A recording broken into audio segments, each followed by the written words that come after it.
Good morning, my brothers and sisters. Today we're going to look at the day when God makes all things right. This is going to be Psalm 82, 8 verses long, short little psalm.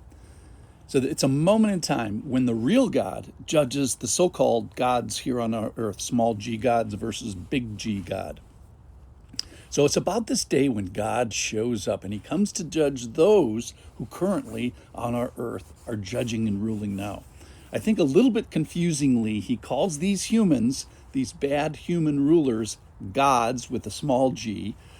Now, fortunately, Jesus himself clears this up in John chapter 10, where he refers to the song and he makes it clear that these gods, small g gods, that are referred to in this particular psalm are actually humans and basically guys who should know better.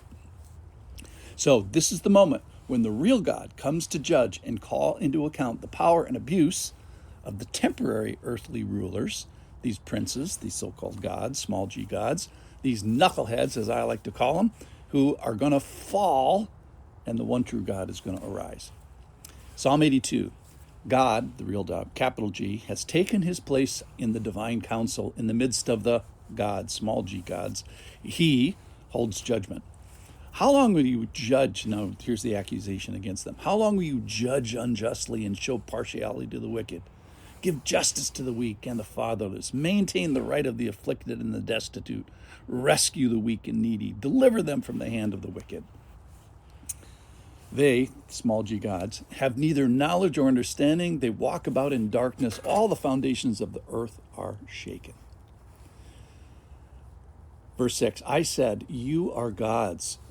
Small g gods, the big gods talking to little gods. I said, you are gods, sons of the Most High, all of you. Nevertheless, like men you shall die and fall like any prince. Arise, O God, big God, judge the earth, for you shall inherit all the nations. So the gods here, the small g gods, are the knucklehead human rulers who are judging unjustly, showing partiality, and we have people in charge who don't have knowledge or understanding. These knuckleheads have power currently, but no knowledge. So this psalm is a cry to the one true God, towards justice for the weak and fatherless, restoring rights to the afflicted and destitute, and rescuing the weak and needy, and deliverance from the hand of the wicked. This basically is a call to make things right in your ultimate economy, God, where the lowly are elevated and the wicked face judgment. So all the currently powerful, the gods ruling now, the Lord God, true God, says to them, you're going to die, you're going to fall, and you're going to be judged when the ultimate judge shows up, comes into this council, so to speak. And what is the response of the weak and the needy, the fatherless and the destitute? They cry out, arise, O God, judge the earth. Let's get this going. Thy kingdom come on earth as it is in heaven. Please, Lord, make this right. Okay, so let me read the psalm one more time now that we sort of have the lay of the land. God has taken his place in the divine council. In the midst of the gods, small g gods, he holds judgment. Here's his accusation. How long will you judge unjustly and show partiality to the wicked? Give justice to the weak and the fatherless. Maintain the right of the afflicted and the destitute. Rescue the weak and the needy. Deliver them from the hand of the wicked. They, the small g gods, have neither knowledge nor understanding. They walk about in darkness. All the foundations of the earth are shaken. I said, you are gods, little gods, sons of the Most High, all of you. Nevertheless, like men, you shall die and fall like any prince. So judgment is coming. And here it is, verse 8.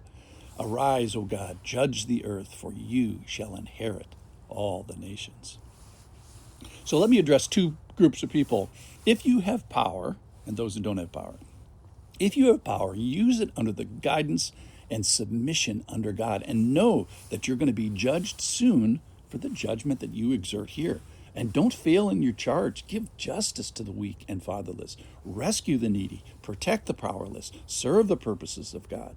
And lead like Jesus, which is to serve, serve, serve.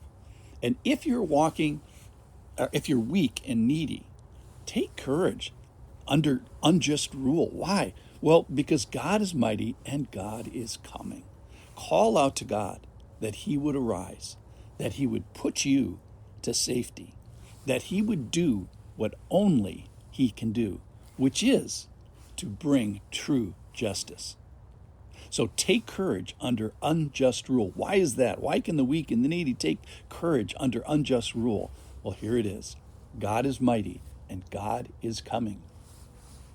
This is the day when God is going to make all things right. Thanks for listening.